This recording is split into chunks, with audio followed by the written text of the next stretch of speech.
We praise you, Lord. We worship your holy name, Father. We thank you so much, Panginoon, sa oras na ito, Panginoon. You are really grateful, O God. We lift your name on high, O Diyos. Continue to manifest your power in our presence, Lord. We don't know, Lord, your specific plans for each and every one of us, Lord God, right now. But Lord, you know us. And we know, Panginoon, that your plans is good and perfect, O Lord God.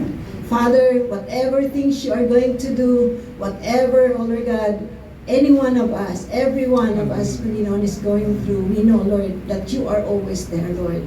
And Lord God, we choose to worship and praise your holy name. We glorify you, we praise you, Panginoon. Patuloy ka nga po, Panginoon, mag-move ng inyong pong power sa aming pong kalagitnaan, O Diyos.